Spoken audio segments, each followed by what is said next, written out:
Donc pour la correction de l'exercice 4, où c'était la synthèse de l'acétate de linalyle qui était étudiée. En première question, on vous demandait d'écrire l'équation de la réaction, sachant que dans l'énoncé, on vous expliquait que pour réaliser cette synthèse, on introduisait dans le ballon l'anhydride éthanoïque ainsi que du linalol, et on vous donnait les formules brutes. On vous explicitait aussi les deux produits obtenus à la fin, qui étaient l'éthanoate de linalyle et l'acide acétique, toujours pareil, en vous donnant les formules brutes. Donc, pour écrire l'équation, vous n'aviez juste qu'à recopier les formules brutes, sans vous tromper de côté, pour mettre les réactifs et les produits.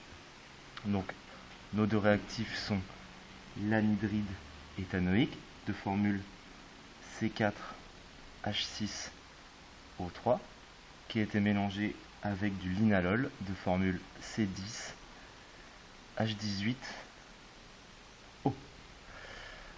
On vous disait qu'on obtenait de l'éthanoate de linalyle, de formule C12H20O2, et de l'acide acétique, de formule C2H4O2. Donc pour voir s'il faut rajouter des coefficients, vous devez regarder s'il y a bien la conservation de la charge et la conservation chimique. Donc ici vous n'avez pas de charge, donc on va juste regarder la conservation de l'élément. Si on regarde parmi les réactifs, nous avons 4 plus 10 éléments carbone, donc 14 éléments carbone côté réactif, côté produit 12 plus 2, donc 14 aussi. Pour l'hydrogène, 6 plus 18, donc 24 côté réactif, 20 plus 4, 24 côté produit. Et enfin pour l'oxygène, 3 plus 1, donc 4 éléments oxygène côté réactif, et 2 plus 2, 4 oxygènes côté produit, donc il n'y a pas besoin d'ajouter de coefficient stoichiométrique à cette équation. On vous demandait, question B, de déterminer les quantités de matière initiale des réactifs introduits dans le ballon. On vous donnait uniquement les volumes de ces réactifs, donc ça change un petit peu des exercices qu'on a déjà fait, où vous étudiez des solutions aqueuses, et on vous donnait une concentration. Cette fois-ci, on vous donne uniquement des masses volumiques et des volumes. Donc pour déterminer les quantités de matière, vous deviez utiliser la formule qu'on avait vue dans le chapitre 1 qui utilisait la masse volumique. Donc, si je prends pour l'anhydride éthanoïque, qu'on va annoter AE, la formule, ça va être la masse volumique de l'anhydride éthanoïque multipliée par le volume introduit, divisé par la masse molaire moléculaire de l'anhydride éthanoïque. Quand vous faites ce calcul, donc on vous dit que la masse volumique, elle est de, pour l'anhydride éthanoïque, pardon, c'est juste A. Pour l'anhydride éthanoïque de 1,08. Alors il y a une toute petite erreur, c'est des grammes par litre et non des grammes par millilitre. Donc multiplié par le volume, on a introduit 10 millilitres d'anhydride éthanoïque, donc 10,0 fois 10 exposant moins 3 pour convertir en litres. Et on divise par la masse molaire moléculaire de cette entité, qu'on peut calculer en posant le calcul 4 fois la masse molaire atomique du carbone, puisqu'il y a 4 atomes de carbone, plus 6 fois la masse molaire atomique de l'hydrogène, plus 3 fois la masse molaire atomique de l'oxygène. Quand vous posez ce calcul, vous obtenez le résultat de 1,06, 10 exposant moins 4 mol. Si on fait la même chose avec le linalol, qu'on va appeler NL pour linalol, on vous redonnait la masse volumique ainsi que le volume introduit. La masse volumique du linalol était de 0,87.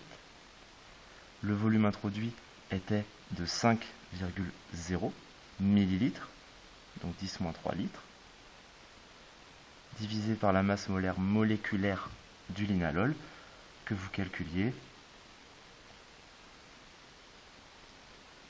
avec la formule que je suis en train d'écrire, une fois la masse molaire atomique de l'oxygène. Donc quand vous faisiez ce calcul, vous tombiez sur 2,8, 10 exposant moins 5 mol.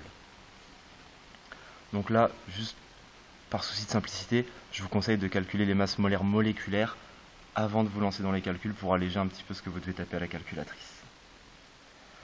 À la question C, on vous demandait de déterminer le réactif limitant de cette réaction. Donc vous voyez, cette fois-ci, on ne vous a pas demandé de compléter un tableau d'avancement avant.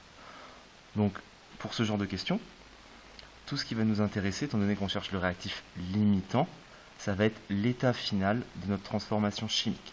Donc pour déterminer l'état final, je vais juste l'écrire ici, c'est pour ça que j'ai laissé un petit peu de place. L'état final de la réaction qu'on a écrit question A.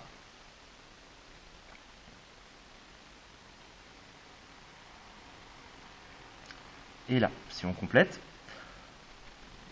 ici, on a notre quantité de matière initiale en anhydride éthanoïque. Étant donné qu'on n'a pas de coefficient stoichiométrique, on va avoir N moins une fois l'avancement chimique. Idem pour le linalol, on n'a pas de coefficient stoichiométrique, donc on va avoir moins une fois l'avancement. En quantité de matière formée, vous allez former une fois l'éthanoate de linalyle en avancement et une fois l'acide acétique. Donc pour déterminer le réactif limitant, toujours nos deux hypothèses, si l'anhydride éthanoïque est limitant, ça veut dire que sa quantité de matière est nulle en fin de réaction. On peut donc écrire NaE moins XM qui est égal à 0. Équation qu'on résout très simplement. Et on obtient que l'avancement maximal serait égal à la quantité de matière initiale en anhydride éthanoïque. Autrement dit, ce qu'on vient de calculer, 1,06, 10 exposant moins 4 mol.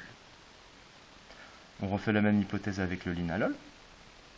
Donc si le linalol est limitant, alors on va avoir une quantité de matière nulle en fin de réaction. Autrement dit, cette équation qui serait égale à une quantité de matière nulle. On la résout de la même façon. Et on aurait un avancement qui serait cette fois-ci égal à la quantité de matière initiale en linalol. Pour savoir lequel des deux est limitant, on choisit le réactif qui nous donne le plus petit des deux avancements. Donc ici, on voit que l'avancement est minimal avec le linalol, puisqu'on a 2,8 10 exposant moins 5, qui est bien plus petit que 1,06 10 exposant moins 4. C'est donc lui le réactif limitant.